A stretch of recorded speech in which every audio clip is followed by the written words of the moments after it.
for the thousands in attendance and the millions watching around the world. Ladies and gentlemen, let's get ready to rumble!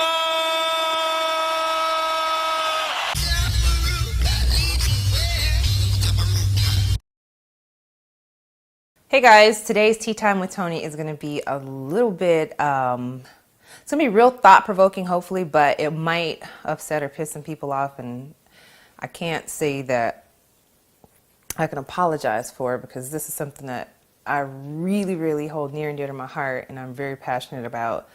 So, you know, social media has kind of like taken over everything, and I'm just kind of shocked. I'm really shocked that over especially the last few months, more and more, I have been seeing so many black anti-Christians. And I don't know what that's all about. There are so many accounts that I'm finding that are super anti-Christianity. And what I mean by that is, it's a lot of these, you know, pro-black blogs that are saying, oh, the white man has you brainwashed, and the white man this and the white man that. Basically associating Christianity with white slave owners. I just find it ironic because there's a lot of people following a lot of these bloggers and Instagram accounts especially. But my problem with that is you can believe whatever you want to. I'm a Christian. I'm not a perfect Christian. I don't know any perfect Christians, but I do try my best to live my life accordingly. And that's fine. I'm not telling you that you have to be a Christian or that you have to do this or have to do that. What I'm saying is we as a community, black people in general, we don't do enough research. Everybody wants to say that you're a sheep for following Christianity and being a Christian and that somebody's brainwashed you. But isn't it kind of the same thing when you've grown up believing something your whole life and your parents and so on, and then all of a sudden an Instagram account pops up and kind of feeds you some stuff that you think you want to hear, and then all of a sudden they know everything and you don't do any research? Aren't you really the sheep? I just find it hard. I don't want to come off as angry. I'm just really disappointed, and as it's coming from like a big sister point of view, like if you're getting fussed at because you're trying to cross the street and it's like 50 cars passing by, please take that in this tone. It's just hard for me to get this out because it just pisses me off. We need to do more research. If you don't want to be a Christian, that's great, but find out why you don't want to be a Christian before you decide not to be a Christian, or find out why you want to be whatever it is before you just decide to do it. You can't just do something based off of what somebody else tells you to do. And that's the same exact thing these Instagram accounts and these Facebook pages are promoting. They're doing the same thing that they're telling you that white people did to you and to your family and to the culture of black people. There's no question that slave owners were big in Christianity. Okay, that's fine. We know that that's for a fact. But don't make it seem like Christianity was brought to black people by white people. Because if you do your research, you will find out that Christianity was in Africa well before any slave trade or slave mining was going on. But if you take the time to do your own research, you would figure that out. And you'll get it from multiple sources, things that can be backed up by data and facts, not just something off of somebody's Instagram account. It just drives me crazy that we can be so gullible, and because it fits what we're doing in our life, maybe Christianity has these rules or these bounds or whatever that you don't really want to follow, so you find any excuse not to be a Christian or to believe, regardless of what your parents or grandparents have taught you or what you've learned or experienced. Now, you might say, well, why are you a Christian? I was raised in Christianity, but I have my own, very own personal reasons why I believe that there is a God and that, you know, and believe in Jesus Christ. It's because my personal life experiences.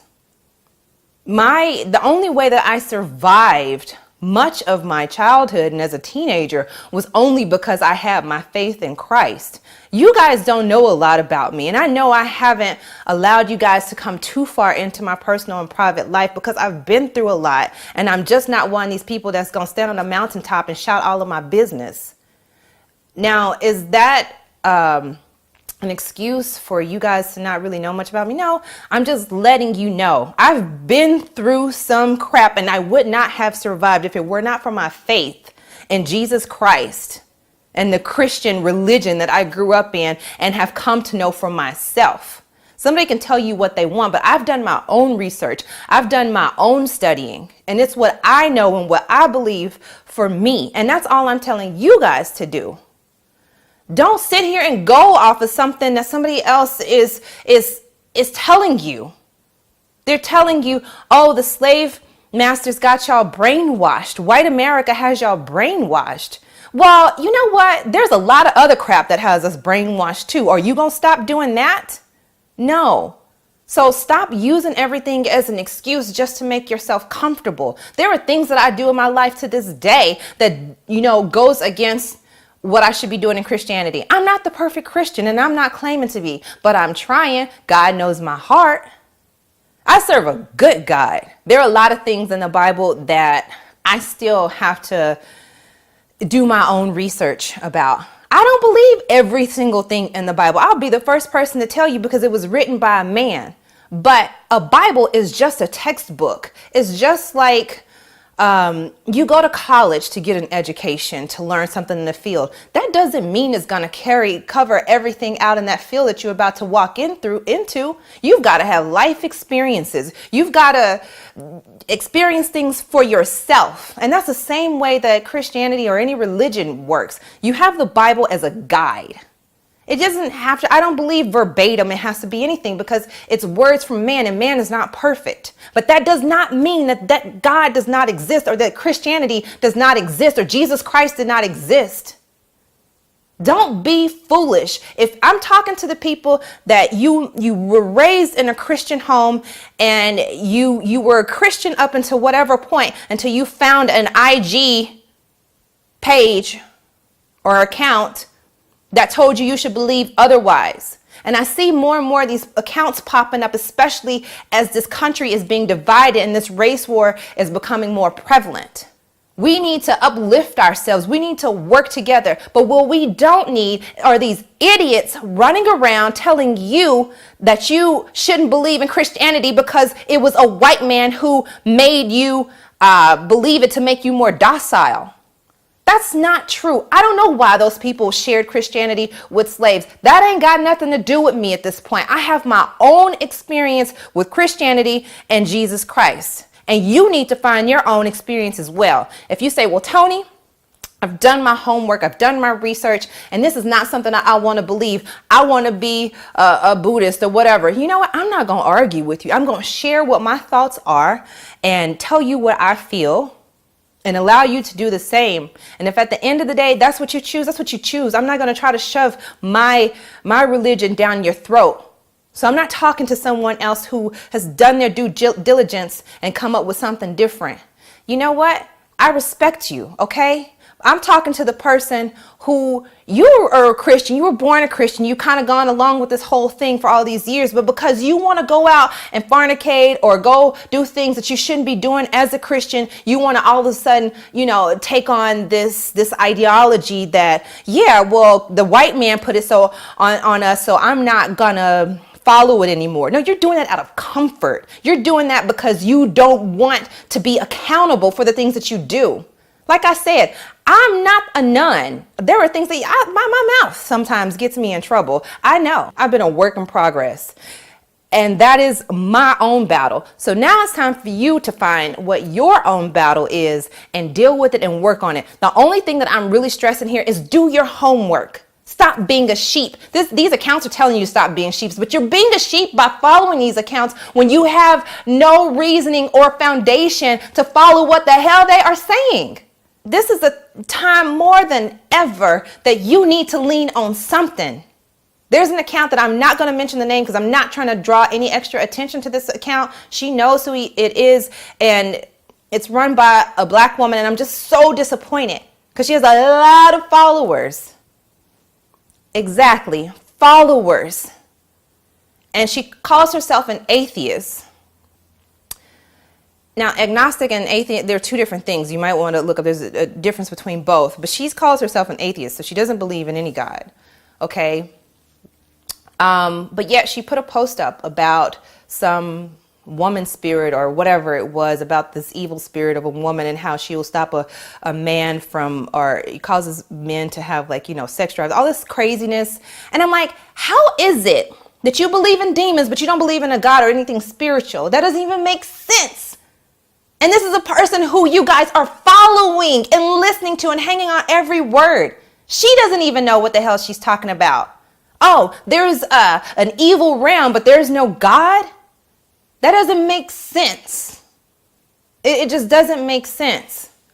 I'm just asking you guys to do your own due diligence and homework, because it's about you at the end of the day.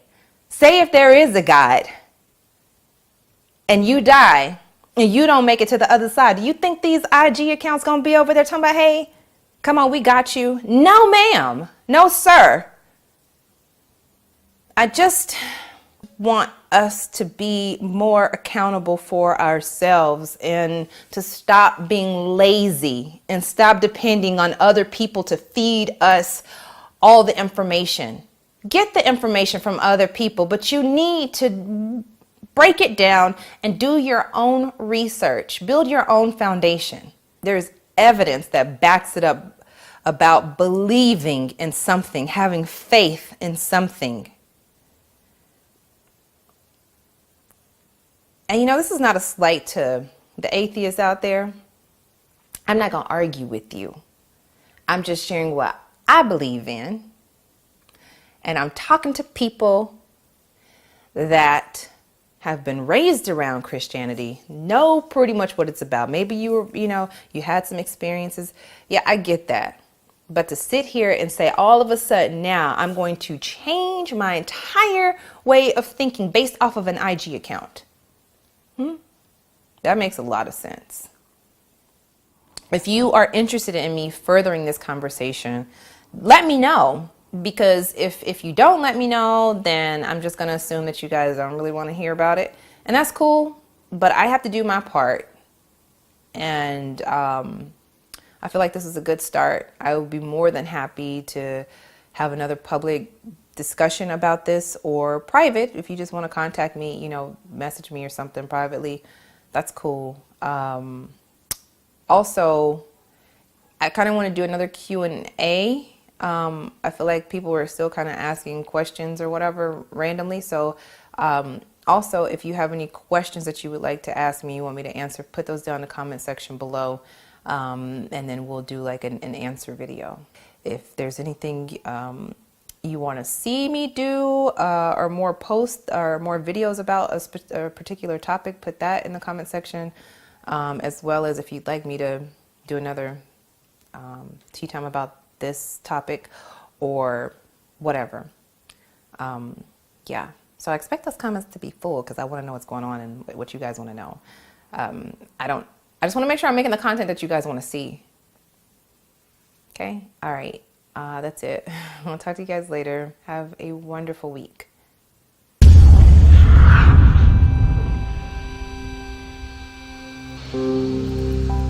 I'm a dork. I notice this thing here, and me like go session where you dance and party when I have nothing to do with Rasta. You just go party and dance and feel good and you go home. But you have Rastafari function where if you claim Rastafari, at least once you're supposed to present yourself there. Now why I bring up that is that you have a whole heap of Rasta artists. You see them all at the party, them and the Smurf, this and the this, that and the this, that. And you never see them a Rasta function yet. I don't understand that.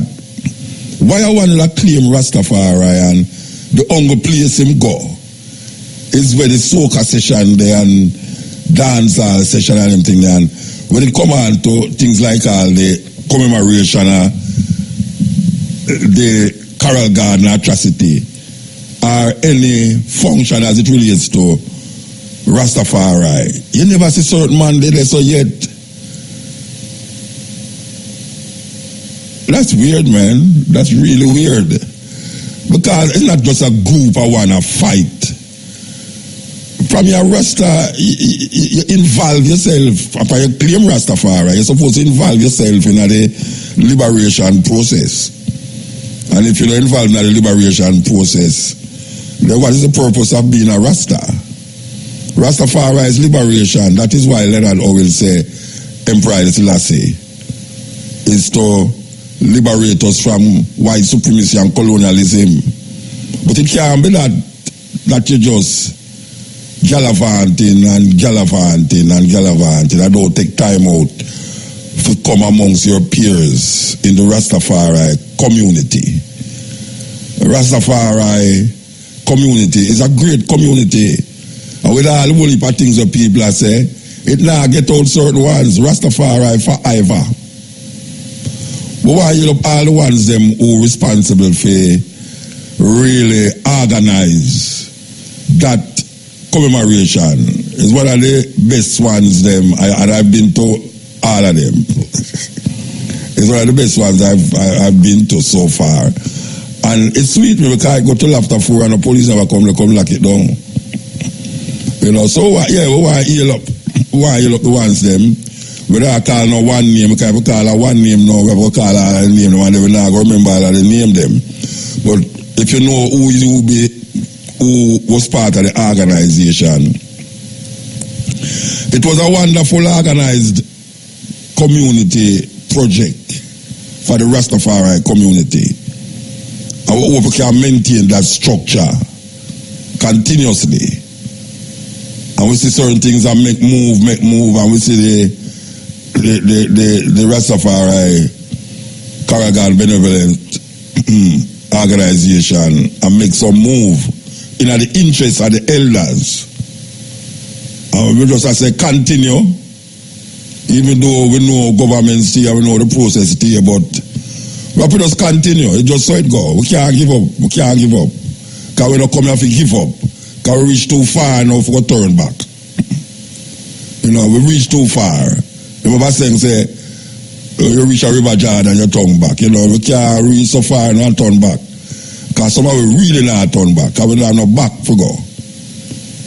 But would I really like say, especially artists, especially the artists them who always are declared Jah Rastafari on stage, to be more involved in the liberation. It can't be that you have to go at every Renaissance, Stone Love, all of the dance, them will have nothing to do with Rasta.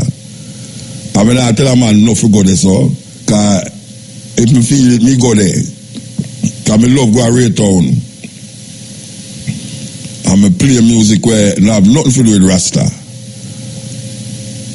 But we have to remember, we take up a mantle, we take up a crown. That crown that was once stands become the crown now. We take up that locks. And it can't be just be a fashion statement for someone, especially reggae artists. That's why I hope people don't like reggae artists, you know, because them say reggae artists them sell out the thing. Yeah, them say reggae artists sell out the vibes. And sometimes I listen to them and I can't say nothing. Can't say nothing. But the liberation is not yet your Uro. You ever hear that tune? Not yet to Uro. Not yet to Uro. But we continue the journey. We continue the journey because we know say we Africans will fight. And it is necessary. Because we are confident in the victory of good over evil. This is the Cutting Edge on IRFM. You know, we'll play a youth child at the last year. I think last year before last. Named Mar. With a true name, Ghetto Life. But I don't hear him again. I'm just come off. So as a youth, we have some serious potential. I don't hear him again. Mar! Where there? Would I like some more tune, you know? Yeah, this is the Cutting Edge. Pat Clark, come in. Welcome to Jamaican Roots and Culture. I'm Pat Clark. Tonight, we look at one of our female word warriors. Roots firm in the ground, stand up strong like any tree trunk. As the universe makes space for this one, what a thing, the cherry tree I come to maturity. She has been described as an African gorilla woman. This petite black belt martial arts instructor is a revolutionary who speaks on behalf of oppressed peoples throughout the world. Cherry Natural is concerned about women and their struggles, their rights to equal social and economic opportunities, and her poems make no apologies in addressing these issues. Her work celebrates poetry, advocates militancy, and celebrates women. Everyone knows her as Cherry Natural, but her given name is Marcia Wedderburn. Inspired by Jamaica's own legendary folklorist, poet, actress, and author Louise Bennett, Cherry Natural has been entertaining and using her work to educate people from all over the world for almost 20 years. It all started when Cherry was 12 years old. Using Miss Lou's works on which to hinge her own style of writing, she penned a poem called Time Hard, which won favor with both her teacher and classmates. From that time until now, Cherry Natural has done nothing but write and perform her poems. Her collection of poems to date is somewhere in the region of 3,000. Her poems reflect her militancy, her ability to use her art to heal, liberate, and motivate. She gets her fulfillment from the changes her works bring about among women who are still among the most oppressed and suffer from low self-esteem. But she also writes to motivate men and children. In fact, Cherry Natural writes to motivate the human race because, as she puts it herself, her greatest joy in life is to see people enjoying life and the privileges that come with living. While her emphasis is on live performances, Cherry Natural has to date published several books of her poetry. The first, in 1989, was entitled Come Make We Reason, and in 2002, Earth Woman. Her debut album was also entitled Earth Woman, and it was released in 1999. Cherry Natural also performs with her daughter Little Natural, who, though not so little anymore, has been strongly influenced by her mother's teachings. Cherry Natural is ready to take her message to the world, especially to young people. Since 1990, she has been touring and delivering her message through her poetry. She has been to the US, Canada, the UK, and the Caribbean. Cherry Natural has performed at poetry festivals in Toronto, Canada, Baylor College in Chicago, Howard University, Poet Circles in Los Angeles, California, the Lotus Festival in India, and Reggae Soca Awards in Florida. PhD candidates have used her work as the major part of their theses and have traveled to Jamaica to meet this little woman with a big voice. And now, to end Jamaican roots and culture, here's our famous quotation from the Black diaspora. If you have no confidence in self, you're twice defeated in the race of life. With confidence, you have won even before you started. The words of Marcus Garvey, Jamaica's first national hero. For Jamaican Roots and Culture, I'm Pat Clark. Yes, Pat Clark.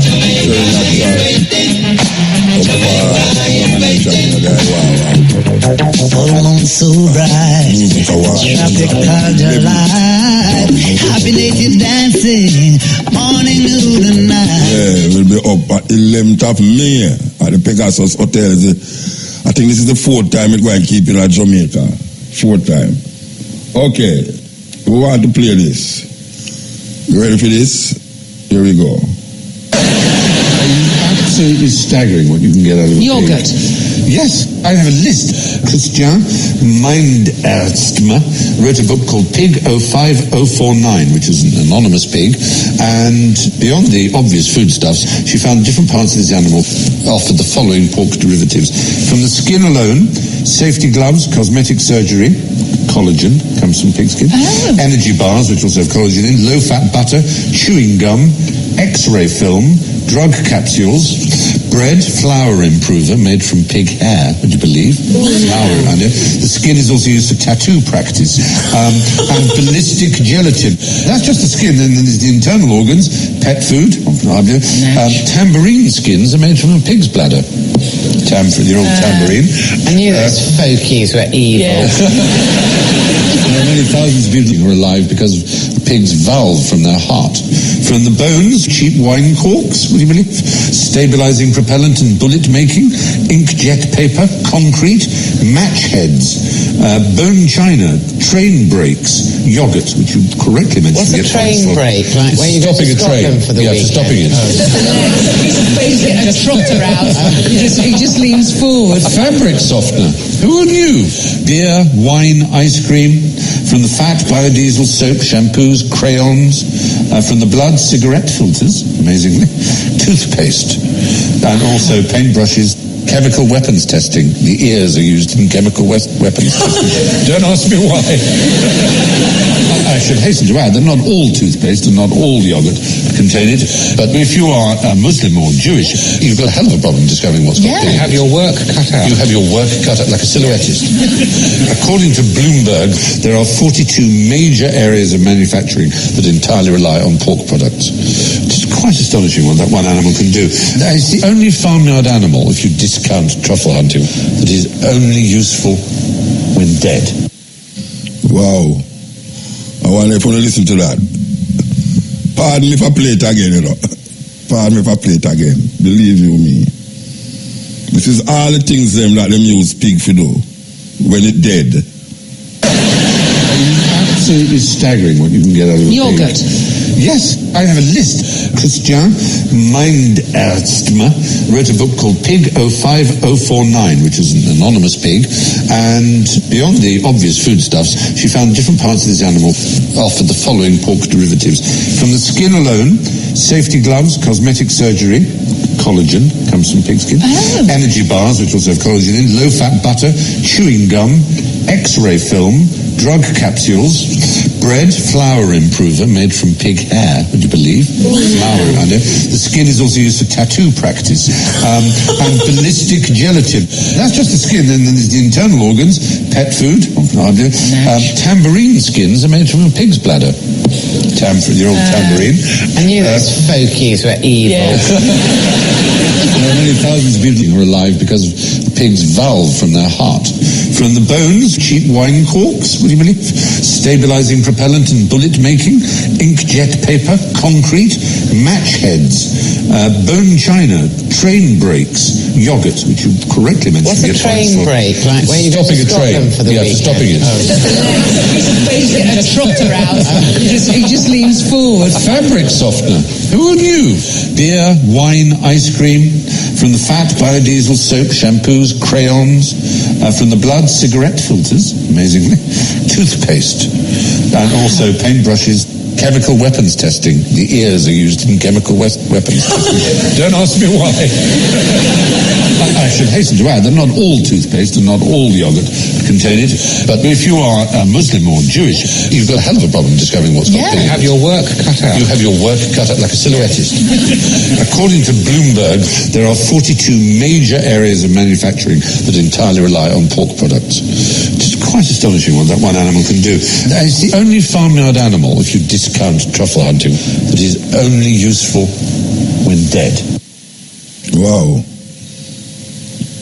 Tattoo testing from pigskin. There are a whole heap of people that walk around with pigskin in them hand and them shoulder and them back. All Rasta. But ignorance still is, well, ignorance is not bliss really. But so much things out there. It's good to know these things still, you know, because many people still, you know, you cannot trust them. You cannot trust them because you are chewing gum. Chewing gum. And you know you have chewing gum when you make from pig skin. When you have no skin. Hey, I will put them cheese and milk and them thing there, you know, what you think all milk from cow, you know. Whole heap of them things there, you'd have been surprised to know where them things there come from. But a whole heap of ones know to investigate certain things, so you can just imagine how men and people are laugh. Yeah, they say, right, look how them are going like this and that, and look there. Them talk about them only and pork, and them have been tattooing on their skin. That's funny, man. That's funny. It is everywhere. We need it. We want it. We even find it in places where we wouldn't expect it. When researchers examined the stomach of a beached sperm whale in 2012, they found 30 square meters of tarpaulin, a 4.5 meter long hose, a 9 meter long plastic rope, and 2 flower pots. How is this possible? On average, a European uses and disposes of more than 100 kilograms of plastic per year. A large part of plastic waste ends up on huge landfills or in the sea. Today, more than 100 million tons of plastic is drifting around the oceans. Due to particular currents in the Pacific Ocean, a new continent has been born. A mass of plastic waste the size of Europe. In some areas of the oceans, there is up to 60 times as much plastic as there is plankton. Because plastic does not rot, it lasts up to 500 years. Through exposure to sun, wind, and water, plastic is broken down into microscopic parts. These plastic particles can absorb high concentrations of agricultural and industrial toxins. Many animals mistake the plastic for plankton and eat their fill. Every year, more than 100,000 turtles, marine mammals, and seabirds die a slow and painful death because they starve with a full stomach or because their intestines rupture. Other marine creatures in whose cells plastic and toxins have accumulated end up as seafood on our plates. The smallest form of plastic are microplastics. They are added to cosmetics, shower gels, and toothpastes. A tube of toothpaste contains up to 10% microplastics. The sewage plants cannot filter microplastics, so they too end up in the sea. In the making of plastic, hazardous chemicals are used in order to enhance elasticity of fire resistance. Bisphenol A, plasticizers, or flame retardants are contained in almost every plastic product. Through exposure to heat, the wrong detergents, or simply over time, plastic will go brittle, thus releasing these chemicals, which in turn, through the airways, ingestion, or through mere touch, find their way into the human body. The consequences are severe. They include increased risk of cancer, asthma, infertility, and developmental disorders.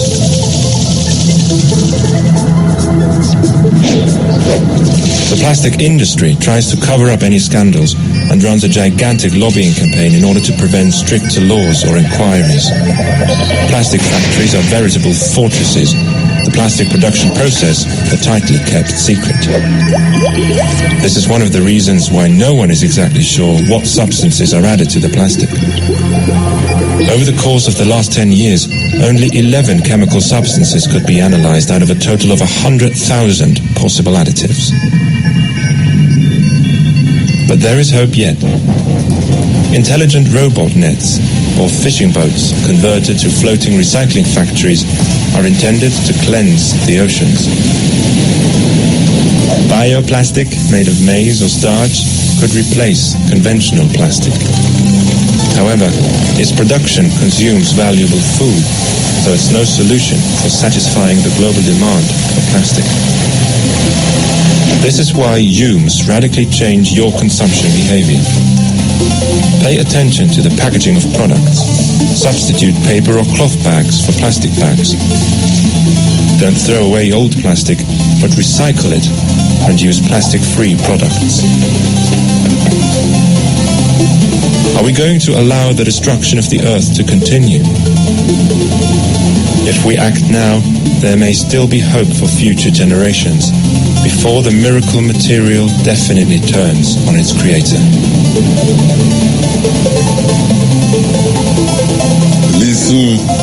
Listen. Yes, plastic. And you know, we hear the government them ban plastic bag and styrofoam. But we don't see no different. I see the man them still have buy them food in a styrofoam box. Where them get it from? Oh, them say the government ban it. Oh, I don't understand that. It's a joke thing. A joke thing. I already say it before, you know. Sometimes people feel so we are drop water and that things, you know. But we say it because we not the supermarket them. Some of them try to make it different, but them still have the plastic. I tell you, so them will sell you the plastic bag if you want a bag. If you don't carry your own bag, you think them easy? Unsettling news today about a product in our daily lives. The government says that a chemical used to make styrofoam coffee cups and takeout containers and insulate homes could possibly cause cancer. We wanted to know more. Jim Avila has a reality check. They are everywhere and last forever. The infamous styrofoam cups with a garbage dump half-life of 500 years now possibly linked to cancer risks. The National Institutes of Health said today there is mounting evidence that styrene, a component of that little white cup, may cause leukemia and lymphomas. In fact, Dr. Philip Landrigan at Mount Sinai School of Medicine in New York says he would advise pregnant women and small children to switch to glass and ceramic. As a pediatrician, I'm in the business of urging caution, and I think this is a case where it's reasonable to urge caution even while the data are incomplete. So what does this mean for my coffee cup? Should I stop drinking from styrofoam? The makers of styrofoam said today's announcement is completely unjustified by the latest science. But the government says animal testing suggests a cancer link. And when new studies are complete, the government anticipates styrene will be listed as a human carcinogen. The doctors we talked to give a qualified yes. Avoid styrofoam cups. Could hot drinks be more dangerous than cold in styrofoam? It's possible because a study has shown heat can cause more leaching of the chemicals into a drink. Are there building materials in my house I should change? The highest risk is for workers who manufacture those products. The risk is much lower for people who live around them. So why is the government telling me this? Dr. Landrigan again. It makes sense for people in their personal lives to minimize their exposure, even though we can't precisely quantify the risk that's associated with something like drinking a cup of coffee out of a styrofoam cup. So for now, it's coffee with care. Jim Avila, ABC News, New York. Yes, styrofoam. We still see it about the place enough. Some people don't understand the thinking, you know. It's like it take a whole re-education of the people them to understand where are going to them. Cause it hurt them, you know, but it not show now. And truth not show now, them feel say nothing not happen, but them things that not just happen overnight to ones, you know. You have things that develop in you until it become a serious sickness. Styrofoam cup, styrofoam, all of the things them. See, people put hot food in a styrofoam, and then when you're looking at the bottom of the thing, you see the styrofoam melt. Serious thing. So, we are continuing the journey. I don't know how much people hear the news flash, the newscast. I don't even know if IRFM have that newscast, I know, but if we did have the program during, like, Friday or Thursday, so you'd have to hear the newscast. But even though it gone, all the news gone already, I could play the newscast. We can see if I can find it. It's 3 o'clock. Good afternoon. I'm Anya Carville. In lieu of our regular news, this is a Spirit Radio special report. The death has occurred in the Roman province of Judea of Jesus of Nazareth. The popular teacher and religious leader was executed by crucifixion along with 2 other prisoners this afternoon on Mount Calvary in Jerusalem. The 33-year-old, also known as Jesus Christ, was arrested on Thursday evening. It's understood one of his friends, Judas Iscariot, assisted authorities with their inquiries and subsequent arrest. After cross-examination overnight by officials from different jurisdictions, Governor Pontius Pilate ordered the execution this morning. Eyewitness reports from the trial suggest the governor's initial verdict to release the Nazarene without charge was reversed following representations from local religious leaders. The convicted man was forced to carry his own cross to the execution site. The crucifixion was carried out at midday and his death has been confirmed, with cause of death recorded as asphyxiation brought on by scourging, crucifixion, extreme exhaustion and loss of blood. Rebecca Ryan has more. Jesus Christ, the son of Joseph, a carpenter from Galilee, was born in Bethlehem. His family moved to Egypt for an undisclosed period before settling in Nazareth. Jesus worked as a carpenter in the family business and more recently as a traveling teacher and preacher. He was known for his ability to heal physical conditions, including epilepsy, blindness and paralysis. He was praised for reaching out to the lonely, poor and marginalized, and for his unique insights and teaching style. Last year, a wide range of media outlets reported eyewitness accounts of a miracle where Jesus fed in excess of 5,000 people with 5 loaves of bread and 2 fish. He is also reported to have brought people back from the dead. Jesus divided public opinion by identifying himself with messianic claims in the Hebrew scriptures and angered religious leaders by claiming to be God's son, which constitutes blasphemy under Jewish law. Other scholars criticized him for claiming to have the authority to forgive sins.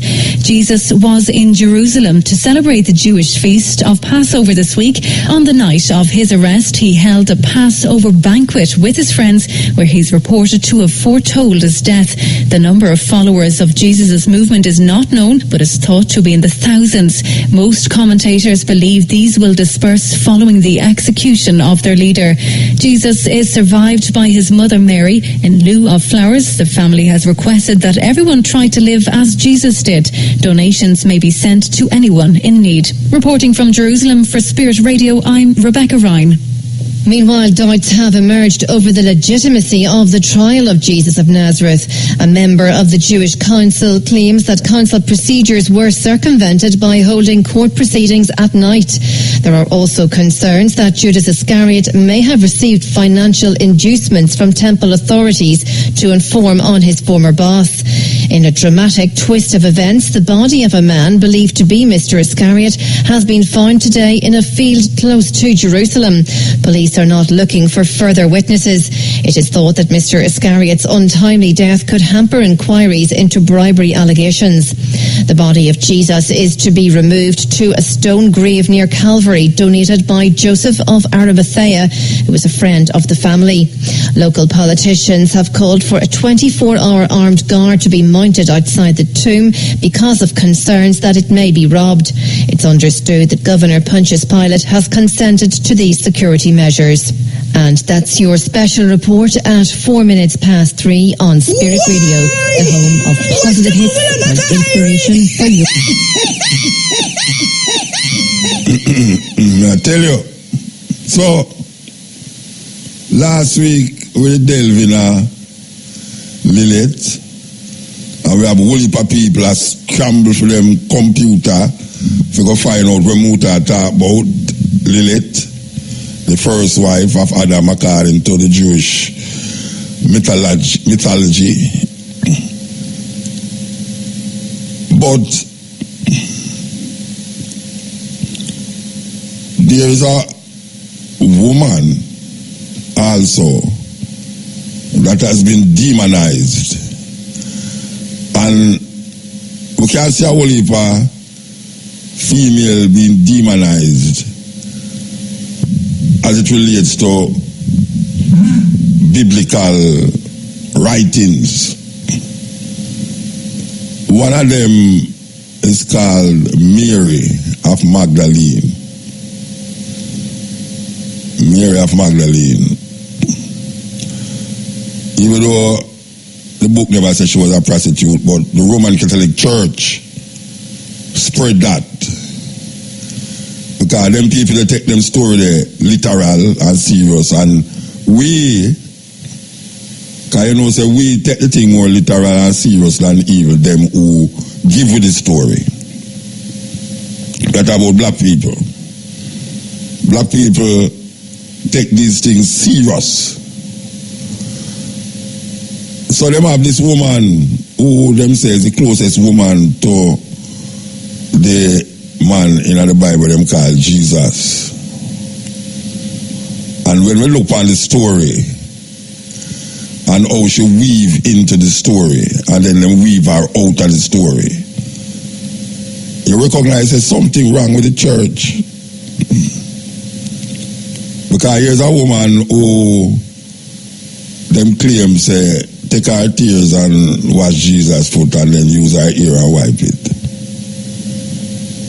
And then here's a woman where them say the first person we see him when him raised was this woman. And she was one of the women who was outside of the family, who was at the cross when he was on his way to death. The reason why I bring up this story is that a whole heap of people believe these stories and them fashion them whole thinking and understanding around these stories. When these stories is not real, it's not real thing. No, it never happened. Literally, it never happened. But we find all sort of interpretation to these stories to make it make sense to it. Yet still, African people did have them all concepts and ideas long before these stories come to us. The thing is now that we have taken up these stories as our saving grace of stories and has placed our story into some abyss and pit where we say we don't have to deal with those things. If it was those things, it's ours. And this mirror thing is not ours. This mirror thing was made up by some guys who colonized parts of Africa. Colonized part of Africa. We're talking about the Romans and the Greeks. When them colonized part of Africa and become the government and all the influences around that area was Greek and Roman influence. And these stories was written in Greek. And don't make them fool you. It's not no fisherman them a write them story there. The story them could not have been written by fishermen in those ways. Those stories was written by educated people who know what them was doing. But we'll get back to the story of this woman. If you look at how them fashion this woman in the story and then take her out of the story, you can say the continuation of how them fashion this woman Eve in her story and take her out of the story. And the way them take her out of the story is to place her in the position of subservience and also of wicked. Because remember, it was Eve who carried this fruit to her husband, even though according to the Bible, God never tell her, say, must eat the fruit. God tell her husband, the fruit of knowledge, the tree of knowledge, him say, you must eat it. But when she go find out something now and she do it, she carry it to her husband, and her husband did eat. And the weirdest thing is that the story tells us that on the day that you eat that fruit, you shall surely die. And them eat the fruit and them never dead. And it also said the serpent is a deceiver, because the serpent look at the woman and say, God know that if you eat this fruit, you'll be like him, knowing good and evil. Why would God not want man to be like him? Yet still right now, we are scrambling to be like him. We are scrambling to be like him. Yet still is him. Did put it, said the serpent deceived the woman by saying, on the day that you eat that fruit, you will be like him, knowing good and evil. To the point where him run them out and say, let's man take out the fruit of good and evil and be like us. Let us cast him out of the garden and put a flaming sword in front of the garden. So the woman is subservient already by coming out of the ribs, coming out of the man ribs. And then in place her in a situation where she got a baby, but she got it in pain. And this is the curse that is placed upon the woman. We're supposed to believe these things, you know. Because you have black people who will tell us that the reason why women have pain when they have child is because the curse of Eve. Yes? The curse of Eve caused black people to have women to go through childbearing through pain because of this little verse. We tell with that. And we continue through history. The point is that we never did see our women in a certain way where we claim them to be evil. And every time them rise up, we write about them as evil. But we embrace the matriarchs of the village. We embrace the goodness of the matriarchs of the village. And we elevate them in the village. So a matriarchal society is one in which the female is recognized and placed on a pedestal by other women and then by the men. And if you look at a lot of the African retentions, the female play a great part in the whole spirituality and the divine energy that passed down through the generations. How can we accept these stories that emanate from the minds of Greeks and Romans who colonized parts of Africa and make that peripheral belief becomes the sum total of all beliefs in Africa? Because where all of them things that happen, it's just a little area. What them call Israel, Palestine, is in Northeast Africa. Because the only thing that divides these places is the Suez Canal. And the Suez Canal is man-made.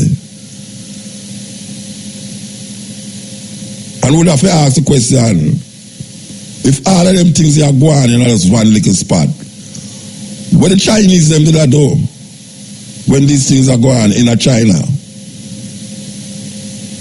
What the Aboriginal people did that do in a Australia? What the African them did that do in a Southern Africa and Western Africa? That now we can now center our whole life of a peripheral thinking that we know colonized Africa up to this day. That don't allow us to see the female energy as part of that consciousness that's supposed to guide we in our life. Because I hear man sing about them mother every day, yet still them destroy women. Like the woman where the man destroy is not a mother too. How can you sing about your mother yet till you abuse other mothers? That's a contradiction in itself. You can't be singing about mother this and mother that, yet still your back's long and next mother around there. That's something not right. Because we still have not understand, we don't understand the ancient African tradition. You got Africa, if a man carve a spoon and put a male in the angle, him carve a next one and put a female in the angle. The Queen Naya Bingi from Uganda. We are only if a Rasta man don't want the woman to play the drum and tell the Rasta woman say she must cover her ear and all these things. Come from the same mindset. The same mindset was there, does not nature teach you for a man to have long ears? That's shame. Paul said that. And them say, I command that a woman should not teach or preach. We have been duped into a thinking we make us feel say our woman is just one of our ribs. And not no go so. These stories is not our story. A freedom story. A freedom story and our story. These stories was written by unconscious. You see, what people want to tell you, say, a black people history and a black people. It's not history. It's not history. I see what a man say. When a man say, him have to deal with him ancestors. Him can't deal with Jesus. Some people write back and say, but Jesus is your ancestor. How Jesus become your ancestor? Because even I'm thinking, I try wipe out Jesus out of him as a white man and put him as a black man. When him get called, that's the same thinking. African people, we are telling you, say, we have to turn around the thing, you know.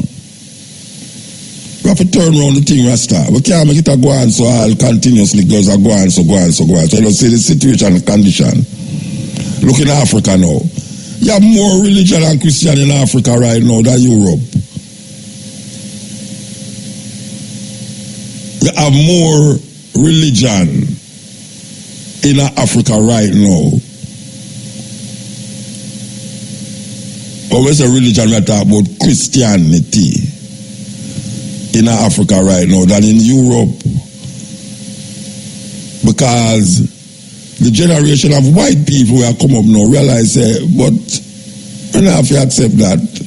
Because I'm getting on quite fine without that. And if you look at the more progressive countries in Europe, it is free of all of these Christian mindset and Christian thinking. And if you look at even the East, like Japan, if you look at the Jews, them,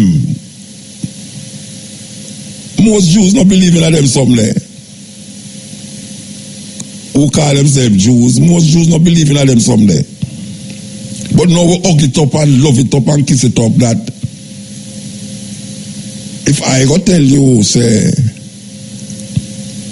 given how them write the story, you'll have to come to the conclusion, say, Mary of Magdalene was Jesus' girlfriend. As a matter of fact, white people have made movies like that. White people have made movies like that, and I'm sure it's Mary, a Jesus' girlfriend. I remember them did have a movie. Where movie name again? About Jesus Christ. And when it did just come out with it in New York, I went to watch a movie, and some nun, the nun them stand up in front of the theater and block the theater door and demonstrate against the movie. Temptation of Jesus Christ is name, yes. The movie name, The Temptation of Jesus Christ. We are going long in a minute and go watch a movie when it just come out. And the nun them stand up and a black the movie say it's distasteful and it's blasphemous. Because them a say Jesus Christ did have a girlfriend. Yet still, them nun there, some of them nun are nun a girlfriend and girlfriend are black the place. So it is okay for the woman them in the nunnery, for deal with the woman them in the nunnery, and the man them in the rectory, deal with the man them in the rectory. But it's a blasphemy if you say Jesus should have a girlfriend. But we know that those stories was given to us. No man can prove to me, say them stories are black people history. It have nothing to do with black people history. Because it is not real. And even if it is real, it's real in the minds of the people them who did not make it up. And these stories were very difficult. If you're a black person who's a Christian, because say I'm African, it's very difficult for them to say that. It's very difficult. If you're only for black people who say I'm a Christian, but say I'm African, because them feel say it run contrary. Of course it run contrary. Of course it run contrary. Because if you look on most of the women them who you're supposed to know about, if you start to just think on 4 women in the Bible you know about, you know, say, most of them when you go think about now, something wrong with them. Even Mary, who them says the mother of Jesus. Because them say, of all the things that happen now, is that this woman never have sex to bring in the Savior of the world, she never have sex. That is a total dysfunction. For you are going to elevate the woman and say she never have sex for bring forth the Lord and Savior Jesus Christ. That means you know where you carry on every woman upon the earth. Yeah, because every woman upon the earth where I know did have sex and bring forth child. So most man upon the earth came through sex. Most man upon the earth, I don't know about nowadays man, but no, most man that I know come through sex. So for the mere fact that they make a woman and create a woman that don't have no sex and bring forth supposed to be the greatest man who ever lived, it's another carry down for the woman again. In other words, she couldn't go have sex and go bring the greatest man on earth. Because according to them, sex is that sin. Yet still them have it with one another in the ministry them. And them have sex with little children in the ministry and in the church. In the church, them have it. So it's a carry down for woman this again.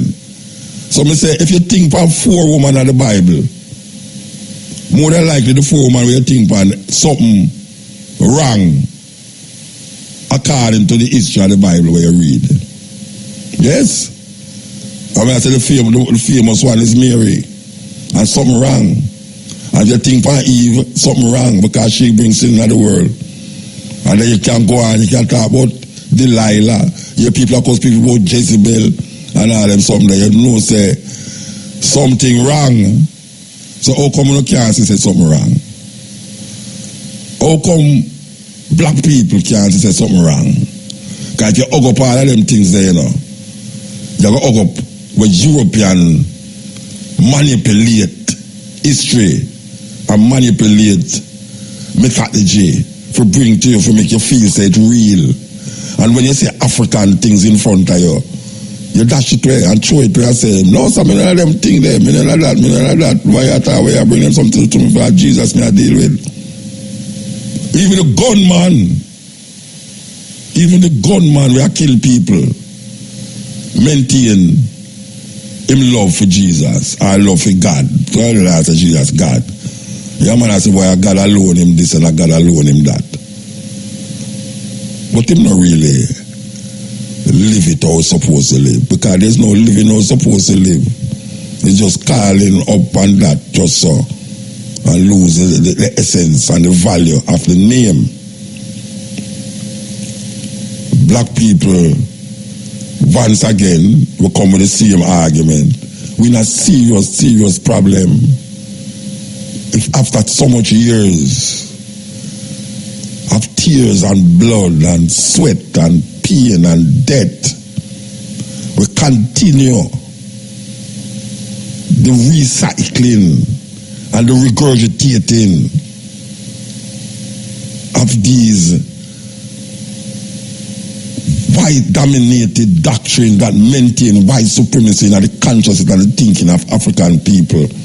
That when you look on them in Africa now, and you look on them in the Caribbean, you see them do some things now that you say, wow, how we get that to reach this? I will say it last week, I will say it again. If the proposition start wrong, it can't write down at the bottom. If the proposition start wrong, it can't write at the end. In other words, if 1 + 1 = 3, it is impossible for 4 + 3 = 7. It must wrong, because the beginning night wrong. And them have to say that if you keep doing the same thing the same way all the while, you're going to get the same result. And that is where I reach way. As a matter of fact, we get more result than we bargain for. Because look what we are doing to ourselves with all of that doctrine for 400 years and more, with all of that doctrine. Where we are there, where we taught there, where we life there as a collective, not as individuals, as a collective. Where you have more people who subscribe to religion, and the least set of people is the Jews. Of all, you have Christianity there at the top, you have Hinduism, you have Muslim, you have all of them. Yet still, the Jews is the least of the group. Yet still, the Jews use what they believe in and control the world. Yeah, this is the cutting edge. We want to show you the people that are wicked, and how black people get caught. Listen to this clip here. As we celebrate this Holy Week, an exhibit at a museum in our nation's capital is exploring a painful intersection of history and religion. It looks at the Bibles given to slaves for generations in this country and abroad, and it's what was missing from those scriptures that highlights just how much was taken from those who were enslaved and how much they overcame. Here's Jeff Bennett. Inside Washington's Museum of the Bible, a single volume that is like no other. The so-called Slave Bible. Remarkable, not for what's in it, but for what's not. So about 90% of the Old Testament's been removed, and about 50% of the New Testament's been removed. To put it another way, a normal King James Version has 1,189 chapters in it. The Slave Bible has only 232. Missing are chapters and verses that might have encouraged uprisings. Book of Exodus, redacted. No story of Moses demanding Pharaoh, let my people go. Gone is Galatians, and the verse, there is neither bond nor free, for ye are all one in Christ Jesus. And no Jeremiah, woe unto him that useth his neighbor's service without wages. What they've left in are verses such as Ephesians 6:5, which is the famous verse, slaves, be obedient to your master. Looking at this Bible, it's hard to tell that anything's been taken out of it. That's correct. I mean, it looks like a normal book. For many enslaved Africans, this would have been the first time they were exposed to the Bible. You hear that? We'll play it again. As we celebrate this Holy Week, an exhibit at a museum in our nation's capital is exploring a painful intersection of history and religion. It looks at the Bibles given to slaves for generations in this country and abroad, and it's what was missing from those scriptures that highlights just how much was taken from those who were enslaved and how much they overcame. Here's Jeff Bennett. Inside Washington's Museum of the Bible, a single volume that is like no other.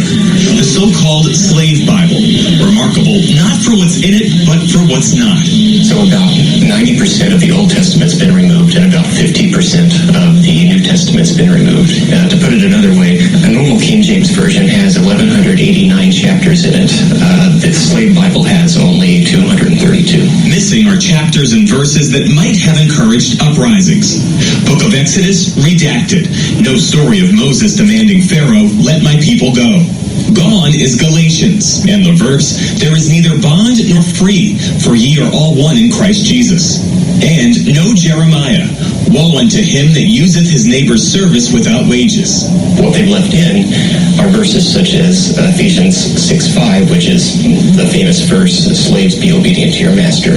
Looking at this Bible, it's hard to tell that anything's been taken out of it. That's correct. I mean, it looks like a normal book. For many enslaved Africans, this would have been the first time they were exposed to the Bible. Play this. See, Jomo Kenyatta once said, when the missionaries arrived, the Africans had the land and the missionaries had the Bible. They taught us how to pray with our eyes closed. And when we opened them, they had the land and we had the Bibles. Do you see how swiftly they pull wool from the lamp of God over our eyes? The greatest lie colonialism ever told was that it brought God to Africa. Yes, they brought their Bibles, but they did not bring God to our lands. Yes, they brought their churches, but they did not bring God to our lands. Yes, they brought their guns, but they did not bring God to our lands. What they brought was an image made to justify the breaking of our bodies like communion bread, a false idol that to this day I still see hanging in so many Kenyan homes, a frame full of blonde hair, pink and pale skin, eyes, a light blue piercing enough to draw blood, to have already drawn blood. See, Jomo Kenyatta once said, when the missionaries arrived, the Africans had the land and the missionaries had the Bible. They taught us how to pray with our eyes closed. And when we opened them, they had the land and we had the Bibles. Do you see how swiftly they pull wool from the lamp of God over our eyes? The greatest lie colonialism ever told was that it brought God to Africa. Yes, they brought their Bibles, but they did not bring God to our lands. Yes, they brought their churches, but they did not bring God to our lands. Yes, they brought their guns, but they did not bring God to our lands. What they brought was an image made to justify the breaking of our bodies like communion bread, a false idol that to this day I still see hanging in so many Kenyan homes, a frame full of blonde hair, pink and pale skin, eyes, a light blue piercing enough to draw blood, to have already drawn blood. I would like to tell you a few personal stories about what I like to call the danger of the single story. I thought about this when I left Nigeria to go to university in the United States. I was 19. My American roommate was shocked by me. She asked where I had learned to speak English so well and was confused when I said that Nigeria happened to have English as its official language. She asked if she could listen to what she called my tribal music and was consequently very disappointed when I produced my tape of Mariah Carey. So after I had spent some years in the US as an African, I began to understand my roommate's response to me. If I had not grown up in Nigeria, and if all I knew about Africa were from popular images, I too would think that Africa was a place of beautiful landscapes, beautiful animals, and incomprehensible people fighting senseless wars, dying of poverty and AIDS, unable to speak for themselves, and waiting to be saved by a kind white foreigner. So that is how to create a single story. Show a people as one thing, as only one thing, over and over again, and that is what they become. I recently spoke at a university where a student told me that it was such a shame that Nigerian men were physical abusers like the father character in my novel. I told him that I had just read a novel called American Psycho. And that it was such a shame that young Americans were serial murderers. It would never have occurred to me to think that just because I had read a novel in which a character was a serial killer, that he was somehow representative of all Americans. And now this is not because I'm a better person than that student, but because of America's cultural and economic power. I had many stories of America. I had read Thailand, Updike, and Steinbeck, and Gateskill. I did not have a single story of America. I've always felt that it is impossible to engage properly with a place or a person without engaging with all of the stories of that place and that person. The consequence of the single story is this: it robs people of dignity. It makes our recognition of our equal humanity difficult. It emphasizes how we are different rather than how we are similar. Stories matter. Many stories matter. Stories have been used to dispossess and to malign, but stories can also be used to empower and to humanize. Stories can break the dignity of the people, but stories can also repair that broken dignity. Yes. The time is 12 o'clock in Jamaica. Yeah, this is the Cutting Edge on RFM, 20 odd years and counting. I want you to listen to this. Listen to this. This is the hackle. Respect the hackle. This is Mariah. She's a master wig maker whose skill and expertise has made her a celebrity favorite. This is what they do after they cut it off the ponytail to get that shorter hair out. She painstakingly sews each wig by hand in a process that can take months to complete and cost as much as $15,000. Close it off, and then there you go. And how you tie it determines the way the hair flows and falls and parts.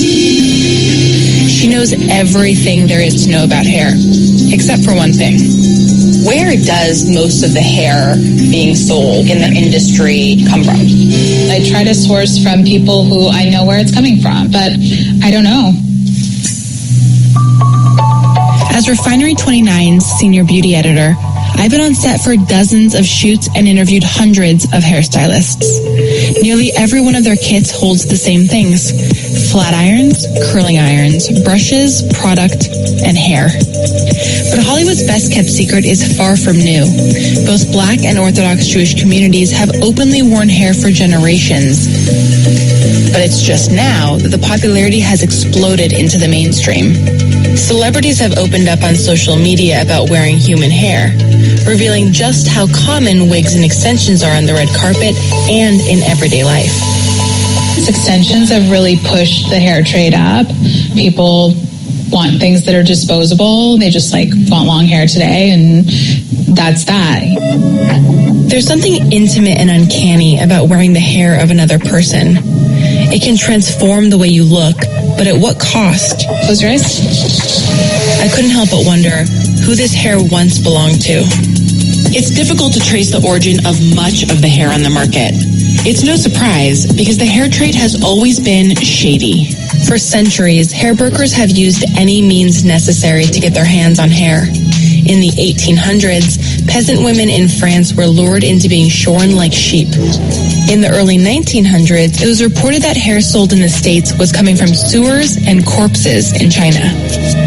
Hair dealers were thought to be so shady, they were banned from Ellis Island. Controversy continued into the 21st century, as reported by CNN.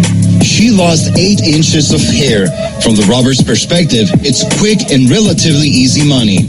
One constant in all of this is that the hair trade sets up shop wherever women are the most disenfranchised. And the people who end up wearing the hair are often unaware of the journey it took to get to them. Most people do not know where their hair comes from, and I don't think they care. Rika Hales, the founder of a hair extension salon in Los Angeles, didn't particularly care either until she got scammed. I had already lost $10,000. I couldn't afford to lose any more. But they have these great pictures. They tell you how it's going to perform. They sell you on a dream. That's the issue with it. Rika went on a hair buying trip to try to get some answers. You want to know if all the hair in Malaysia is really coming from Malaysia. She traveled across 6 countries and found the lack of regulation in America and around the world makes it hard to guarantee what you're getting. Push it. There you go. Oh, it fried the hair. I can smell it. Mm-hmm. It smells like, what is that? Is that burnt hair or is that plastic? That's plastic, mixed with what's known as fallen hair. It's the cheapest tier of human hair, collected from salon floors, hairbrushes, and drains. The hair is detangled, processed with chemicals, coated with silicone, and sometimes mixed with synthetic and animal hair.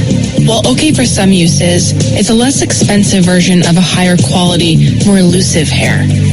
Virgin Remy. So everybody's secretive about where their hair actually comes from. That's where the hair broker makes his money. Remy, okay. Passing off non-Remy hair as Remy is just one of the many tactics of hair dealers. Where do you get your hair from now?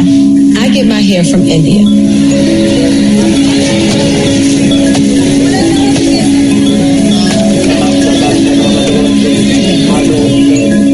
Widely considered to be one of the most ethical places to source hair, Hindu temples are a crucial part of the industry. Every year, millions of devout followers travel to temples like this one, the Sri Venkateshwara Temple in the southern state of Andhra Pradesh. It's the most visited Hindu temple in the world, and perhaps the most lucrative. Here, devotees shave their hair as an offering to the gods, which becomes an easy revenue source for the temple, bringing in more than $7 million per year. It's a practice that provides a constant supply of cheap, high-quality hair. But it's not for everyone. For some, matching specific textures and colors is worth paying top dollar for. Blonde, red, wavy, coily. The more niche the hair is, the more expensive and harder it is to source, making this type of hair prime for exploitation. After months of back and forth, only one of them agreed to show us their operation. We set out to Vietnam to meet him. Vietnam is in a moment of major transition. With one of the fastest growing economies in Asia, its growth is a mix of opportunity and exploitation. Hairstylists here have been known to offer women next to nothing for their hair, or offer them what sounds like a good rate, only to disappear before payment. Even though Dan agreed to meet us, I still had no idea what to expect or how legitimate his operation would be. Hi. The way other companies operate, everything is going to be under the radar. Some of the women that we've bought hair from, they've been scammed before. We're trying to be different than everybody else. Dan's mission is to make his company, Remy New York, one of the first ethical and totally transparent companies on the market. These are going to be our dyed hairs. So we do have different varieties. This is so exciting. Colors. Yeah. Really cool. You have short ones too. Sure. So if a girl were to come to you and want to cut her hair, but she has short hair, you would still buy it? Of course, yeah. Okay. We try not to turn away anybody just because everybody needs help. So this one is going to be one of our long ones. This one is pure virgin Remy. You can feel the softness of it. In my 6 years in the beauty industry, I had never seen hair like this. Amazing, right? Oh my gosh, this is so long. This level of high quality hair isn't something you can fake. And as soon as I saw Dan's hair, I knew he was doing something right. But he invited us out to see for ourselves. Dan travels across the region to buy hair, in person and at a fair rate. Here in the countryside, having long hair is still an important sign of femininity. Hi! Yeah. Hi! How are you? For Win T Twee, it's a promise of a better future.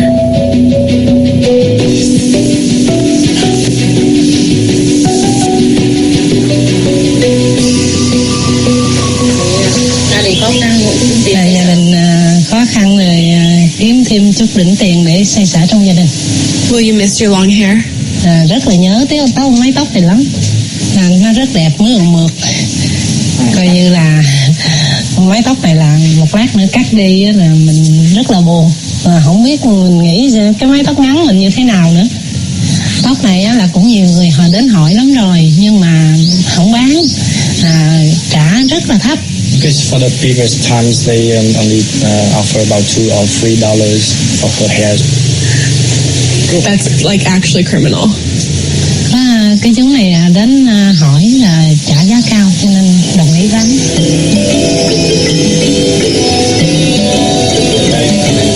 It hits home that the hair trade starts with women like Twee. Behind many of these wigs and extensions is a woman making the tough choice to sell her hair to better her life.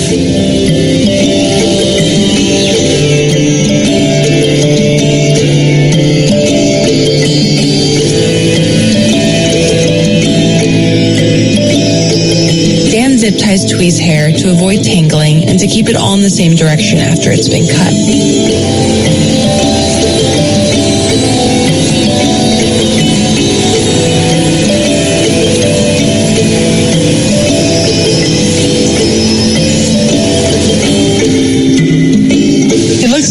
beautiful. I think you look beautiful. You look young and fresh and really pretty. Will you tell her that? Nói cắt tóc xong tóc cô rất trẻ trung, rất dễ thương hơn. Dude, yeah. How are you feeling? Cô cảm giác sao bây giờ sao rồi? Thì cũng thích. Dan paid Twee a little over $100. The money is more than a month's worth of living expenses for her entire family, enough to buy livestock that will bring a new income stream for years to come. Dan's rates are not only unheard of, they have the potential to change lives. It's a mission Dan's taking across the country. From a woman who wants to use the money to put her son through swim lessons for the first time,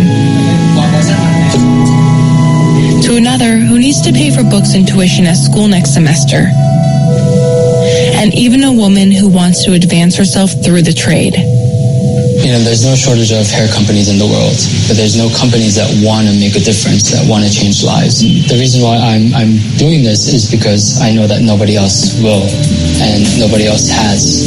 While it's still the early days for Dan's company, a lot of eyes are on him to see if Remy New York can be a new standard within the industry. What does an ethical supply chain for hair look like? It sort of looks like fair trade. This guy in Vietnam. Yeah, this is the Cutting Edge on RFM, 20 odd years and counting. I want you to listen to this. Listen to this. This is the hackle. Respect the hackle. This is Mariah. She's a master wig maker whose skill and expertise has made her a celebrity favorite. This is what they do after they cut it off the ponytail to get that shorter hair out. She painstakingly sews each wig by hand in a process that can take months to complete and cost as much as $15,000. Close it off, and then there you go. And how you tie it determines the way the hair flows and falls and parts. She knows everything there is to know about hair, except for one thing. Where does most of the hair being sold in the industry come from? I try to source from people who I know where it's coming from, but I don't know. As Refinery 29's senior beauty editor, I've been on set for dozens of shoots and interviewed hundreds of hairstylists. Nearly every one of their kits holds the same things: flat irons, curling irons, brushes, product, and hair. But Hollywood's best-kept secret is far from new. Both Black and Orthodox Jewish communities have openly worn hair for generations. But it's just now that the popularity has exploded into the mainstream. Celebrities have opened up on social media about wearing human hair, revealing just how common wigs and extensions are on the red carpet and in everyday life. Extensions have really pushed the hair trade up. People want things that are disposable. They just want long hair today, and that's that. There's something intimate and uncanny about wearing the hair of another person. It can transform the way you look, but at what cost? Close your eyes. I couldn't help but wonder who this hair once belonged to. It's difficult to trace the origin of much of the hair on the market. It's no surprise because the hair trade has always been shady. For centuries, hair brokers have used any means necessary to get their hands on hair. In the 1800s, peasant women in France were lured into being shorn like sheep. In the early 1900s, it was reported that hair sold in the States was coming from sewers and corpses in China. Hair dealers were thought to be so shady, they were banned from Ellis Island. Controversy continued into the 21st century, as reported by CNN. She lost 8 inches of hair. From the robber's perspective, it's quick and relatively easy money. One constant in all of this is that the hair trade sets up shop wherever women are the most disenfranchised. And the people who end up wearing the hair are often unaware of the journey it took to get to them. Most people do not know where their hair comes from, and I don't think they care. Rika Hales, the founder of a hair extension salon in Los Angeles, didn't particularly care either until she got scammed. I had already lost $10,000. I couldn't afford to lose any more. They have these great pictures. They tell you how it's going to perform. They sell you on a dream. That's the issue with it. Rika went on a hair buying trip to try to get some answers. I want to know if all the hair in Malaysia is really coming from Malaysia. She traveled across 6 countries and found the lack of regulation in America and around the world makes it hard to guarantee what you're getting. Push it. There you go. Oh, it fried the hair. I can smell it. It smells like, what is that? Is that burnt hair or is that plastic? Plastic, mixed with what's known as fallen hair. It's the cheapest tier of human hair, collected from salon floors, hairbrushes, and drains. The hair is detangled, processed with chemicals, coated with silicone, and sometimes mixed with synthetic and animal hair. While okay for some uses, it's a less expensive version of a higher quality, more elusive hair. Virgin Remy. So everybody's secretive about where their hair actually comes from. That's where the hair broker makes his money. Remy, okay. Passing off non-Remy hair as Remy is just one of the many tactics of hair dealers. Where do you get your hair from now? I get my hair from India.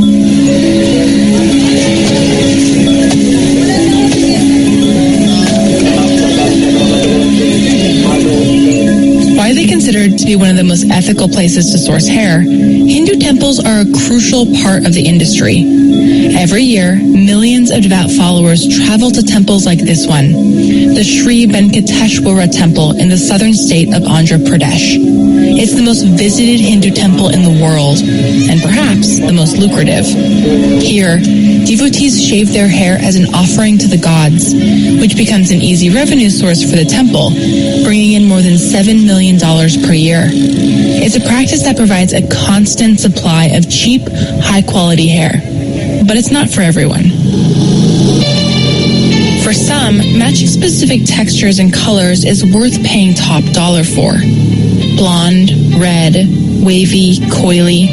The more niche the hair is, the more expensive and harder it is to source, making this type of hair prime for exploitation. After months of back and forth, only one of them agreed to show us their operation. We set out to Vietnam to meet him. Vietnam is in a moment of major transition. With one of the fastest growing economies in Asia, its growth is a mix of opportunity and exploitation. Hairstylists here have been known to offer women next to nothing for their hair, or offer them what sounds like a good rate, only to disappear before payment. Even though Dan agreed to meet us, I still had no idea what to expect or how legitimate his operation would be. Hi! The way other companies operate, everything is going to be under the radar. Some of the women that we've bought hair from, they've been scammed before. We're trying to be different than everybody else. Dan's mission is to make his company, Remy New York, one of the first ethical and totally transparent companies on the market. These are going to be our dyed hairs. So we do have different varieties. This is so exciting. Colors. Yeah. Really cool. And you have short ones too. Sure. So if a girl were to come to you and want to cut her hair but she has short hair, you would still buy it? Of course, yeah. Okay. We try not to turn away anybody just because everybody needs help. So this one is going to be one of our long ones. This one is pure virgin Remy. You can feel the softness of it. In my 6 years in the beauty industry, I had never seen hair like this. Amazing, right? Oh my gosh, this is so long. This level of high quality hair isn't something you can fake. And as soon as I saw Dan's hair, I knew he was doing something right. But he invited us out to see for ourselves. Dan travels across the region to buy hair, in person and at a fair rate. Here in the countryside, having long hair is still an important sign of femininity. Hi! Yeah. Hi! How are you?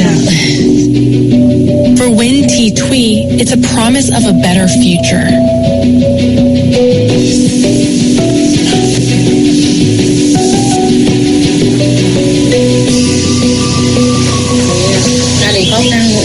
Gia đình khó khăn rồi kiếm thêm chút đỉnh tiền để xoay sở trong gia đình.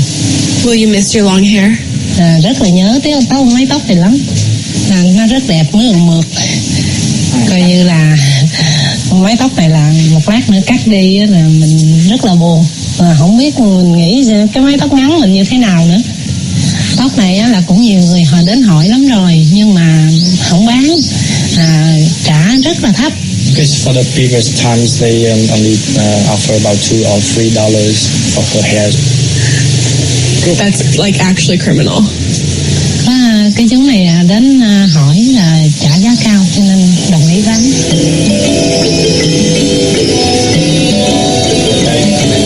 It hits home that the hair trade starts with women like Twee. Behind many of these wigs and extensions is a woman making the tough choice to sell her hair to better her life.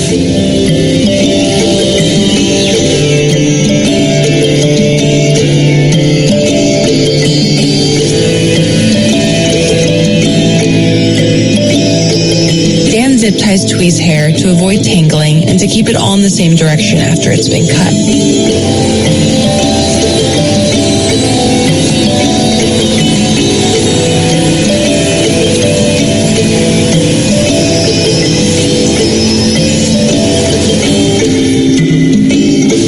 Beautiful. I think you look beautiful. You look young and fresh and really pretty. Will you tell her that? Này nói cắt tóc xong tóc cô rất là trẻ trung, rất dễ thương hơn.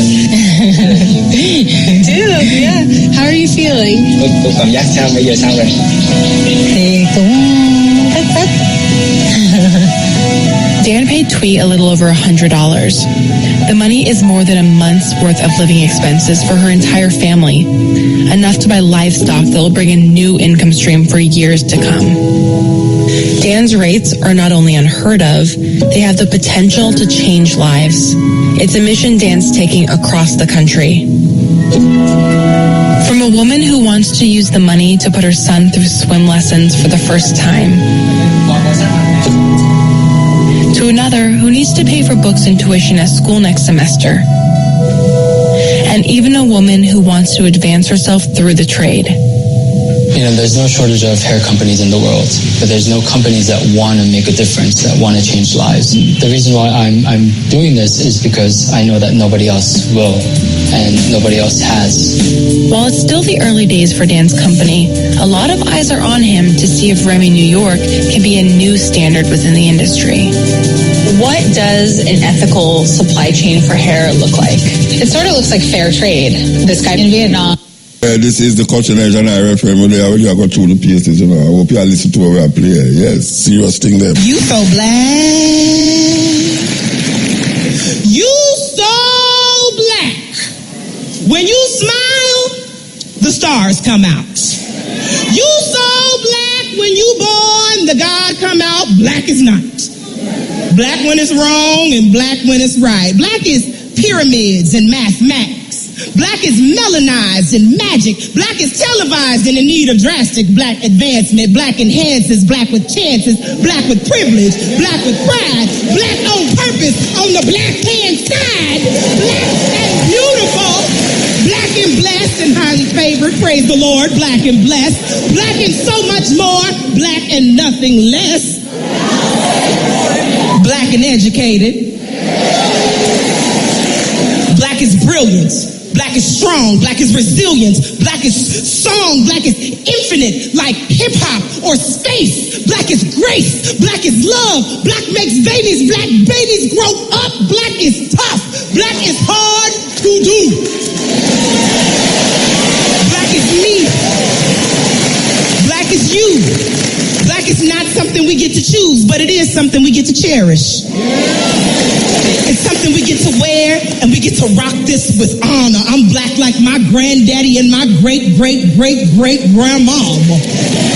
Black is that lift every voice and sing. Black is that letting your freedom ring and resound. Black is as you so black. You so black. When you smile, the stars come out. You so black.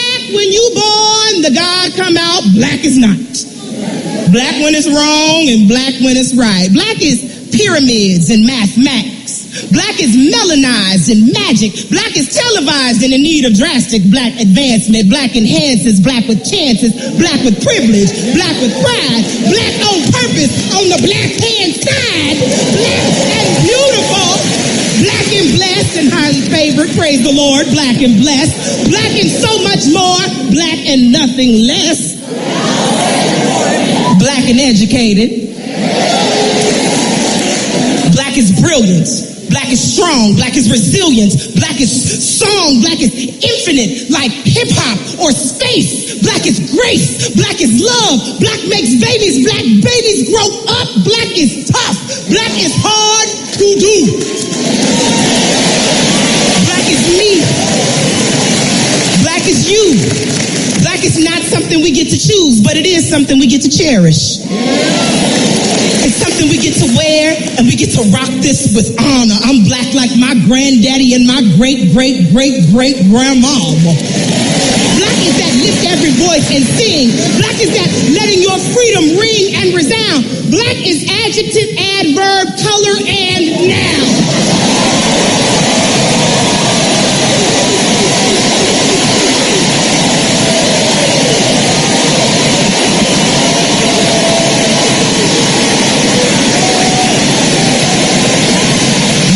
Black. Ooh, you so black. When you smile, the stars come out. Baby, you so black. When you're born, the God come out.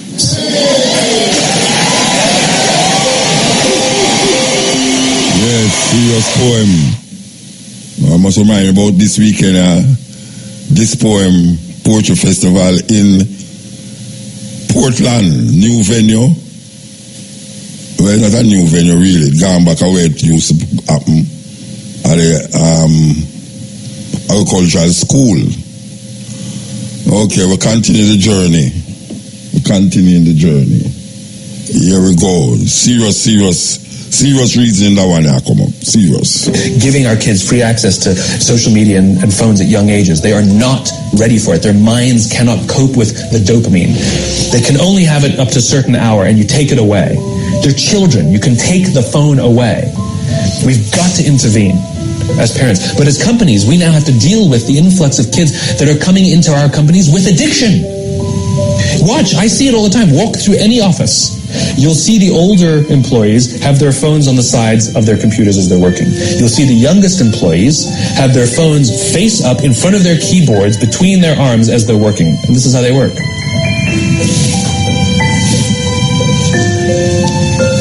And the science is alarming. They did experiments on mice where they did the multitasking. They put flashing lights to mimic going from the computer to the cell phone, the computer to the cell phone to the TV.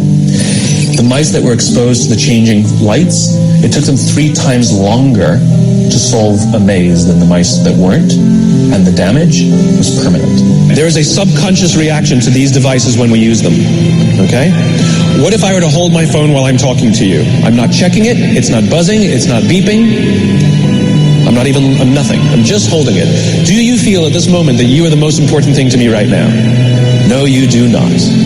Because there is a subconscious reaction we have to the device. When it is out, it makes the people around us feel that they are less important. So when we're walking down the halls in our offices and somebody says, hey boss, can I ask you a question? You go, sure, what's on your mind? We've just told them they're not that important. Or we can go, sure, what's on your mind? And if you don't have a pocket, find a shelf, put it on the shelf, come back and say, sure, what's on your mind? When we show up to a meeting, or a lunch, or a dinner, with our colleagues, our clients, or our friends, or our families, and we put the phone on the table, we have announced to everyone in the room that they are not that important to us. And by the way, putting the phone upside down is not more polite. My favorite one is when the meeting or at a lunch with someone, that the phone will ring and the caller ID will pop up and they will go, I'm not going to get it. Oh, so magnanimous. Oh, lucky to eat with you today. Or they could just put the damn thing away. You can tell how addicted we are. When somebody pulls out their phone when you're with them, how uncomfortable does that make us feel? You're We're walking down the street with someone, they pull their phone out. We feel stupid, so what do? We pull our phones out. We're so addicted. Somebody goes to the bathroom when we're at dinner, and what do we have to sit there by ourselves? God forbid we should look around the room for 5 minutes. We pull our phones out. Meetings. Awful. What do we do when a meeting happens, right? Everybody's sitting waiting for the meeting to start. Bob's running a few minutes late. Bob's here? Okay, start the meeting. Do you know when relationships are built? All that in between time. Well, I tell the people them St. Kitts, we will be celebrating African Liberation Day in St. Kitts. Blessing. Hi, Yeah, man, Newton, Colonels, long time. Yeah, man.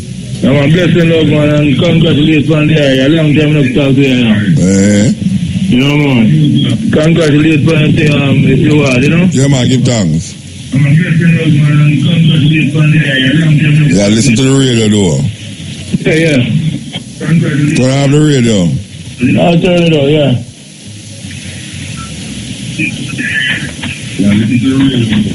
Come on, let me turn it on, yeah? Yes, sir.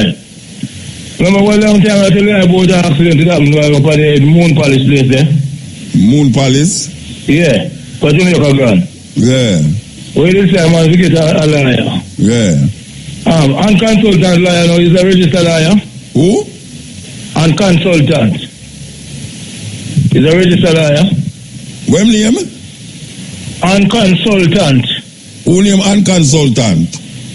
Well, I saw the data we are dealing with, the business I deal with that. The liar name unconsultant? Yeah. No, the liar could not name unconsultant. Which part of the liar are they? Same time there. So you talk to her? Who she? Yeah, so you talk to her what happened? I talk to her, she have a thing going from a long time. I try to call her, I can't get her for a long while now, you know? So you don't go to her office? The office I go come like it move from this, I can't find her, you know? Right, with a bad looking man you be. A bad looking man. Anyway. What's your name? What's your name? Miss Garden. Miss Garden. Yeah. Yeah, she used to there. Which part she used to there? She used to there from Value, beside Value.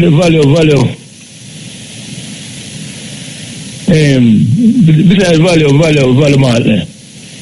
Yeah, well, I don't know if I tell you because you can't find her now, I don't know. You get her money? She have work on the case here, right? So we can't get her. I try to call her phone. Every time we call him, and the phone I get said, can't take no call. I call out of service. Are you going to my office and the office not there? Yeah, them say move from a long while, you know? Well, I don't know if I tell you, brethren. You'll give her money? No, so she have work on the case, right? Without money? As soon as everything come through, you know? Oh, she will take pay when the thing come through. Yeah. Well, I don't know if I tell you now. I don't know if I tell you. Yeah, I have another issue still, yeah? Yeah, what happened?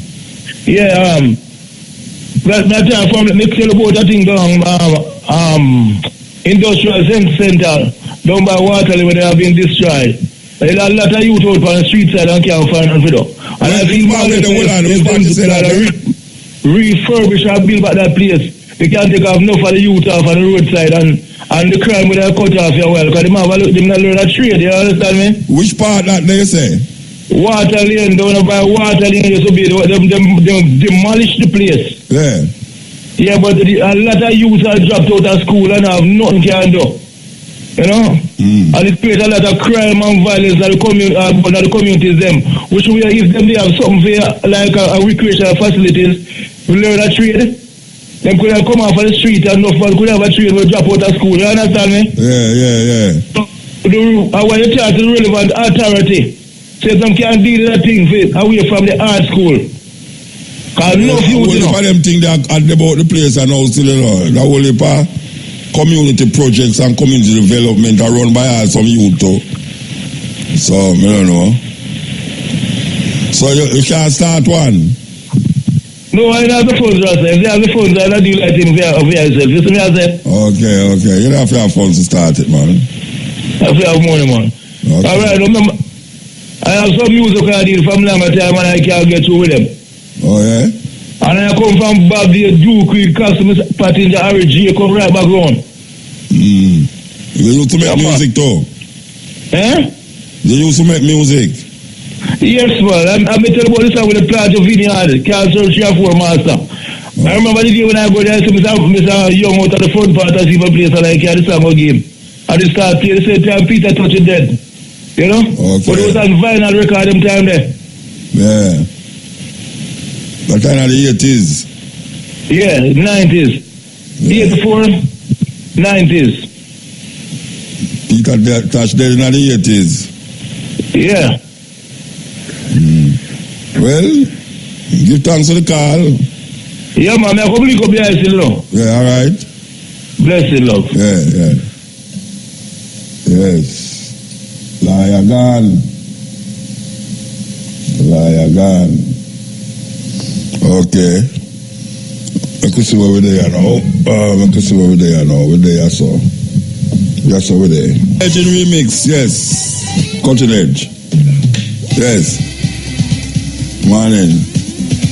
Yes, sir. The cutting edge, you see, you can remind me how long ago it was found? 1992. 1992? Oh, because I remember you know, when you was in the Arfitry Park, I play some music. Me hear you tell a man, say, boy, you have to start work on radio. Okay, that's from the sound system. Eh? That is when we play the sound system.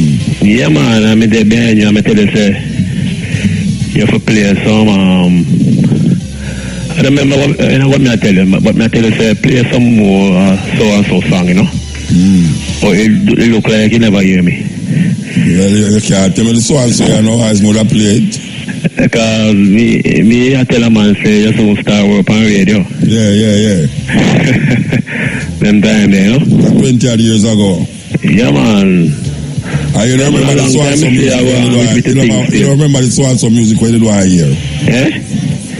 I think I want burning spear, me not tell about, you know. But I remember when you used to lay down on the water fountain, man, down on the High Times record, you know? Yeah, that China record job. Yeah, me see you go through with your briefcase and your barefoot, you know? Briefcase? Briefcase, man. You used to have a briefcase, don't it? No, sir. Yeah, man, and them time you about 15-year-old. But me say, I go through the road and... Them time that you are 15? Hello? Them time that you are 15? I'm 15-year-old. Okay. I'm in across the road and one car near let me. So you watch the briefcase? Youth, mind yourself in a youth. Mind, you know, man. Why you remember all them something there? Yeah, man. Yeah, man, me to pass and place a regular, man. Alright, we still about you, man. We still but, you know, so Kingston Technical School, me supposed to do. You used to go Kingston Technical too? Yeah, man, but, when we start go Kingston Technical, you left the school there around 15 years or 12 years, you know. Right. But me passed through the school the other day, you know. When you was getting the award thing. Oh, yeah, you did down there? Yeah, but I was so disappointed. With what? At the school mash up, man. Yeah, terribly, eh? Oh, the school looks man like a war zone. I tell you. I mean, hear some IFM workers, I say, boy, that classroom, they look nasty, man. Yeah, how the place look so? You had asked me that? So the place now get no sponsor from nobody. Well, we got to do something down there still. One worker down there tell me, say, one China man come there like every couple of months and do something. Oh, yeah? I wonder if the Minister of Education... No, well, we got to do something down there. I refer we got to do something down there. Oh, yeah, do something fix up. Well, I don't know fix up. I don't know something we are going to do. But I don't know what going on at school. Like, when we used to go there, it never fun dirty and nasty up and so. Eh?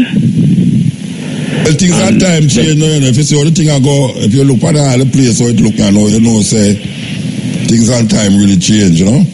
Yeah, and then Mr. Ray was the headmaster, and Miss Comer was the principal. I mean, the vice principal. Yeah, when we didn't go there, Miss Comer was just an ordinary teacher. Eh? Yeah, she was no she was no principal. She was an ordinary teacher. It's a likable woman, you know. Yeah, but all the mash up now, man. Yeah. Man, you know, I like what the man deal with the thing, you know. Yeah, but the last thing is the workplace and the engineering, you know, metal workshop, them things that kind of gone now.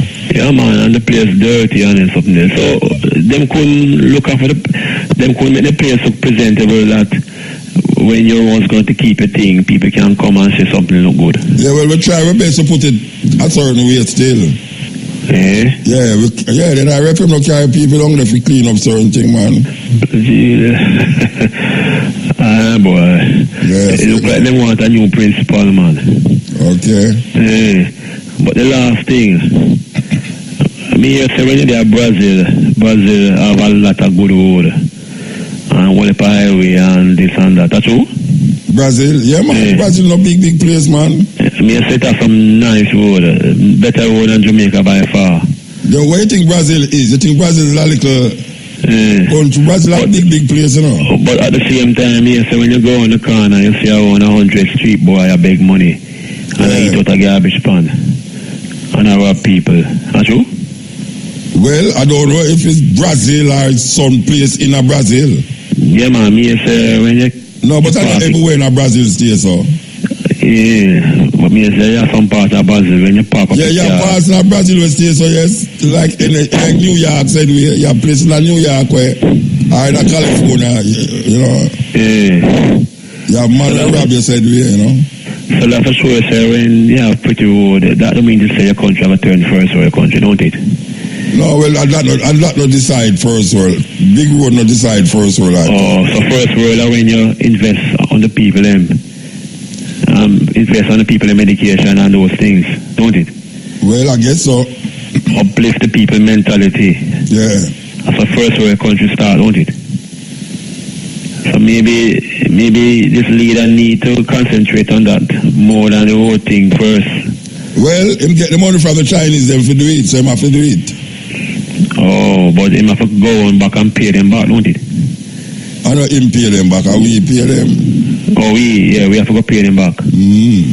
Okay, but I think him should have concentrate on getting some money to educate the ghetto people more. You know what I mean? Yeah. Yeah, because Jamaica have too much uneducated people and them have some uncivilized behavior. Yeah. So him need to work on that, you know. All right, sir. Good time. Yeah. Some more time, yes, sir. Yeah, man. Blessed, man. Blessed. This is the question that I FM. Yes, here. Cut in, step in, cut in, step in. Yeah. Alabama, man. What going? We are a long time. You know you're flying our brethren. Man, I tell you, that's shame, man. Eh? You know. Yeah, that's shame, man. Very ill, man. I tell you, what kind of work you do, so, man? God. We're there, man. We're there, listen, man. We're there, make the program, YouTube, or, you know, wherever we can get it. Why so much thing I take place in there early, man. Every month, every day, every year, like that. You have to talk in the mic on the phone door. No, me, I say every month, every year, every day, something different happening in the world. Every, I tell you. So much things are going. You know, but really and truly, because the big up still on your awards and them things there, you know. All right. But I think you're not there, man. Not true. Normally we did the man. But we are listening still and, you know, it's great, you know. Yeah. Great. Remember the African Day where we have over you, the club where we get some of the artifacts them to showcase. Oh, yeah, look at your sister. Yeah. But we're going on to say that even 100 already in the museum long there. Yeah. Where your sister get is nothing compared to where they done so man. Okay. Yeah. Great, man. Even my brother, brown man. We transform the one classroom and the passageway into a whole museum, you know. Wow, beautiful, eh? Yeah, man. Like a trip back to trip to Africa right there and then. Yeah, Africa might tour them and all them someday, you know? Yeah, and bro, man, my brother called me and I said, boy, you know, you see the artifact, I look to the hat. When I hat, then we give me a roof hat and the umbrella. So in Princess Men and umbrella, I must say, no, okay. You know? Yeah. Yeah, man, it just sounds fun. I great, you know, we still dead for big up. I mean, a man to big up a man in life, you know? Yeah, man, we give thanks for it. Yeah, man, it worked great. You know, it helps people in a certain way. We have out there these certain things that we take a vegan lifestyle, we take a more social lifestyle, you know, we live longer than we, you know? Yeah. And, yeah, so, me I say so much things are going on in the earth, bombing after bombing, shooting after shooting. Well, the one in Sri Lanka, they're terrible, man. Yeah, to the media look into it and terrible, man. Terrible, and you know, you have to every week, but next month, what got no next month, I can have something come again and just on and on. And the rapper, they need to us, them get rid of them, the man, the star. And you know, do some really good things to the black community out in California. Oh, that? The rapper, then kill, man. Nipsey Hussle. Oh, yeah. Yeah. I don't know what going on this again. Because I mean, I said Dr. Sabit, you know.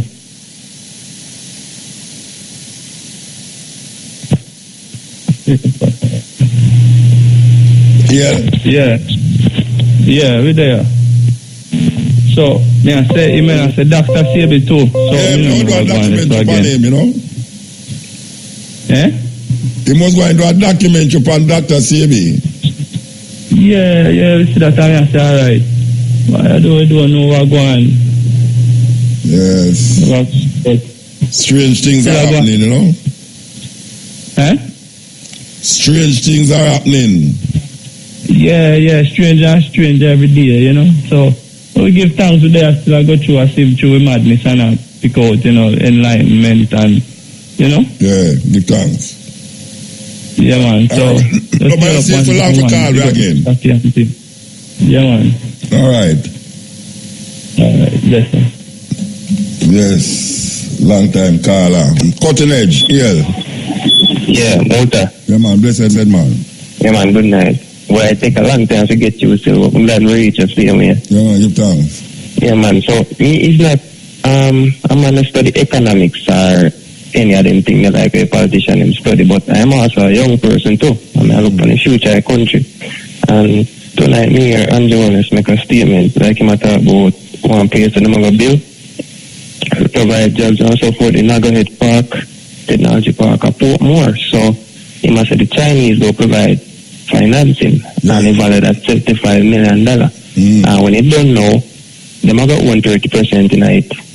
Factories Corporation of Jamaica got one like 27 or 29%, and then the rest of it go owned by other investors. So I say, why China provide financing and yet they might got 130% it when they done? How that feasible? You mean 12%? You mean Jamaica have the lease in it? Well, you don't want to look so. Like China will get 30 and then say, Factories Corporation. You know, so between China and Jamaica, and China will get 30, so that's 70. And they have some other people where they might call for invest. Out of St. Thomas. No man, Nagahead Park. I think I Portmore there. Because they have one at St. Thomas, so they have work one with the same Chinese thing. And they have one they make a city out of Bernard Lodge. Okay, yeah, but the master the highway down in Westmoreland, so go a Savoy too. Yeah, and the Chinese say they might go build city in a Caymanas estate. I don't know if the same thing short term, but we have to find out that tomorrow still. So if Chinese that undertake so much work in our country, how the finance minister says we have to pay them off in a 10 year? That possible? Who will pay off with a 10 year? It's a Jamaica European painted to China in 10 years. Never joke, man. Because, I mean, the highway, with them deal, the north to south highway, you know, $700 million for that, the road, the alone, you know. Look and when you start about the other project, them with them do like up a Mandela and so forth over Ireland, you know. Billions of US dollars that amount to, you know. Virgin, don't believe them. If you believe them, you must be some fool or something. Don't believe them, Virgin. No, I'm going to believe them. What you have to do is look on where China doing in other countries and see what happened to Jamaica. Yeah, man. Because I look on and I say, no, man, we don't study economics, but we can't pay a China in a 10 years. Yeah. Can't pay them off. So they all do hospital. Well, we don't get into hospital because hospital, you need it because only one children's hospital and a town like this. So we appreciate what them are build. And we don't want nobody to listen to, you know, like any government official right now and I say, why these people don't get off the air with their foolishness I come talk about Chinese, this and Chinese, that all they want Cabo. Because they will feel say a fight development, you know. And a fight development. As a Cabo say, you know, we want to leverage the relationship or trading with China. It can't be that seen to be a one-sided deal with them. It must be fair trade. Yeah, man. Because them can't do one technology park and them go own 30% after them don't provide financing. I mean, America when them provide loan, you know, them provide no exorbitant interest rate, but at least you get to own the thing, but them a provide a loan and them a go and own it when them don't really. You know, say people are strategic. Only people are only country little by little. That don't mean say them now go take back their money and owe 30%, you know. It don't mean say when them put in for their money, them now go make it back and then own 30%. Anyway, we could see where I go on, you know. Now, one more thing I want to touch on before we go. I don't want to keep it too long because other people probably want to call it. Alisha, I think he might be Minister of Industry and Commerce, you know. He might talk about round up and he might say, he need more information before he can ban round up. But me I say, what more information you could have need? I mean, you hear said, I don't know if you live under one car, but I'm sure no same supposed to at least hear about the lawsuit where one man in $239 million paid for Monsanto. And how much country over ban it. So what kind of more information he could have want before he decide to ban it on Jamaica? I saw the man that's staying a virgin. You have to know that. I have to give it a laugh sometimes. When I come in, I'm a joker. And I care about the people's health, you know. I care about the people's health at all. But well, if you just watch and see what going on still, I hope say you tackle some of the issue tomorrow on the daytime program, you know? Yeah, man. We want to find out if the Bernard Lodge city we have a bill, if it's the same Cayman as city where we hear the Chinese them to them have a bill. Or it's two different projects. Yeah, man, that ain't enough project, man, for more. So we have to pay them off in a 10 years. Project like project, man. Road like road, man. I tell you, man. I tell you. Anyway, give thanks. Project like worries, I guess I prosperity, not you? Yeah, man, of course. Give thanks. Alright, well, give thanks here, Muta. Yeah. Yeah, yes. Blessed. Blessed Muta. Yeah, like the previous caller said, take a while to get to you still, but you know, you never repeat the number yet. Which number? The number for calling. Oh. Search still. But congratulations with your award and what you've been doing. And with your permission, I'd like to do a poem. Yeah, man, do it now, go on, man. Blessed. I want to call the church thing. Everybody wants to go to heaven, but nobody wants to die. Could it be because heaven is here? Check. I wrote this to tug at your heart strings in the background as the blackberry sings. Another black boy's gone, the choir sings of a heaven in the sky. Who's got wings? Pastor's got a G4. courtesy of the collection plate. His heavens and earth, no wait. Patience is for the masses, no date. And Jesus, he's been coming from ever since man I was awake. Till now in my memory he lives. Picture, state, what's your intention? Can I question God? He says, hell no. Heaven, yes. Till death comes, heaven, less. My girl, hug up your man if you're cold. Avoid the draft. But this is like Luby. Can I play with you, chess, booby? As the believers look at me like mad, moody, you know. But after days on Obama, there had to be a Rudy. I puff smoke in your cloudy eyes, doobie. Yeah, I did say I'm a tug at your heart, but I don't know if we have any left. Let's start. Here, take this book. It's holy. Close your eyes. Let's pray. Don't ask when. Now open your eyes and check your pockets. It's holy. Oh, man. The missionaries came to Africa with their Bible and told us to close our eyes and pray. And when we opened our eyes, we had their Bible and they had our land. Jomo Kenyatta. How do you pray? Churchonomics, the same trickle-up economics is not taught in most schools. So I try my best not to be a money fool. Just cool. My girl, hug up your man if you're cold. Avoid the draft. So this is like Luby. Can I play with you, chess, booby? As the believers look at me like mad, moody, you know. But after days on Obama, there had to be a Rudy. I puff smoke in your cloudy eyes, doobie. I went to church once, and the pastor collected offering 4 times. I still didn't see what he's offering. Spirits, rum, and wines. Jesus is coming. He screamed on the pulpit till his eyes were red, telling me what God said. Interpretation. I did learn how to read though. Oh, we cleared up his visions with colored greens. See what I mean? Lessons. He prayed. I paid for blessings. Who said God need money? Keep your wallet. Your soul's got holes. My girl, hug up your man if you're cold. Avoid the draft. So this is like Luby. Can I play with you, chess, booby? As the believers look at me like mad, moody, you know. But after days on Obama, there had to be a Rudy. I puff smoke in your cloudy eyes, doobie. Yeah, in your cloudy eyes, doobie. Listen. Yeah, man.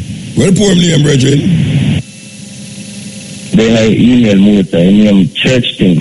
Church Thing. Yeah. Yeah, man, a serious poem, brethren. Serious poem. I try to put in the work, brother. Yeah, man. Give thanks, brethren, yeah?